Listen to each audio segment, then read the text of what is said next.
ہماری دنیا میں جو بھی عمارت مشہور ہوتی ہے اس کی وجہ اس کی منفرد طرز تعمیر اور اس سے جڑے حقائق ہوتے ہیں۔ انہی مشہور عمارات میں سے ایک عمارت پیسا کا مینار ہے۔ یہ مینار اس لیے مشہور ہوا کہ یہ ٹیڑھا ہے، جھکا ہوا ہے اور پھر بھی ابھی تک گرا نہیں۔ یہاں سیاح آتے ہیں اور فوٹو کھنچوانے کا ایک پوز سب ہی کرتے دکھائی دیتے ہیں، جیسے انہوں نے گرتے ہوئے پیسا کو سہارا دے کر گرنے سے بچایا ہوا ہو۔ یہ وہی ٹاور ہے جس پر سے چیزیں گرا کر گلیلیو نے گریوٹی کے متعلق مختلف تجربات کیے تھے۔ یہ ٹاور 800 سال سے کھڑا ہے۔ اسے قدیم زمانے کا یہ ایک عجوبہ ہے، لیکن یہاں مختلف سوالات ذہن میں جنم لیتے ہیں کہ یہ مینار ٹیڑھا کیوں بنایا گیا؟ ٹیڑھا ہونے کے باوجود یہ ابھی تک گرا کیوں نہیں؟ آج کی اس ویڈیو میں ہم ان تمام سوالات کے جواب جاننے کی کوشش کریں گے اور آپ کو پیسا ٹاور کی حقیقت سے آگاہ کریں گے۔ روم سے کوئی 400 کلومیٹر فاصلے پر اٹلی کا چھوٹا مگر خوبصورت شہر پیسا ہے، جہاں 12ویں صدی میں بننے والی کیتھیڈرل عمارتوں میں سے ایک ٹاور دنیا کے عجوبوں میں شامل ہوا۔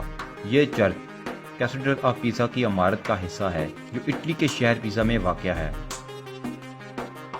چرچل کی وجہ سے اسے مخصوص رومن اسک سٹائل میں تعمیر کیا گیا۔ اس میں مقدس مٹی کا استعمال کیا گیا۔ اس کی وجہ شہرت اس کا ایک طرف جھکاؤ اور رومن طرز تعمیر کا شاہکار ہونا ہے۔ اس مینار کی تعمیر 8 اگست 1173 کو شروع کی گئی۔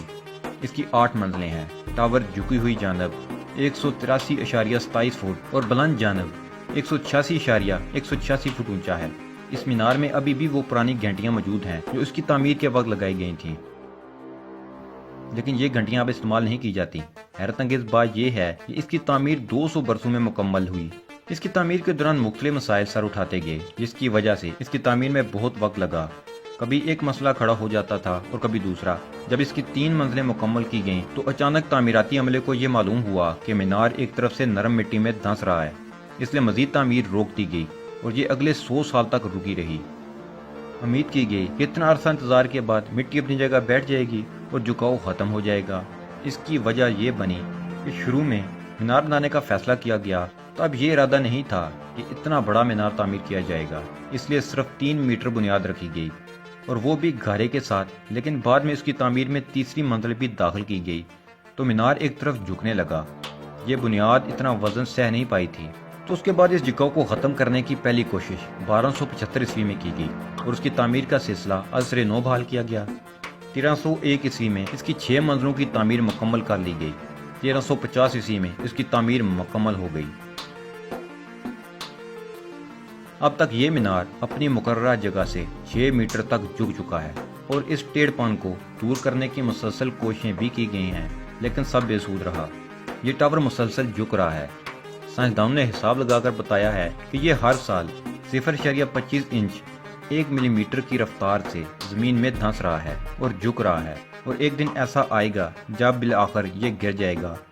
سائنسدانوں نے انجینئرز کے ساتھ مل کر اس کو جھکنے سے روکنے کی اپنی تمام تر کوششیں کر ڈالیں۔ اسی مقصد کے لیے اس مینار کو 1990 عیسوی سے 2001 عیسوی تک عوامی داخلے کے لیے بند کر دیا تھا۔ بالآخر 2001 عیسوی میں اسے عوام کے لیے کھول دیا گیا۔ ماہرین تعمیرات کا کہنا ہے کہ جدید طریقوں سے مینار کو اگلے 300 سالوں تک گرنے سے بچا لیا گیا ہے۔ اب اگلے 300 سال تک آپ کبھی بھی پیسا کے مینار کی سیاحت کو جا سکتے ہیں۔ اس کے بعد یہ دنیا سے ختم ہو جائے گا اور کتابوں میں ہی اس کا ذکر ملا کرے گا کہ دنیا میں کبھی ایسا مینار تھا۔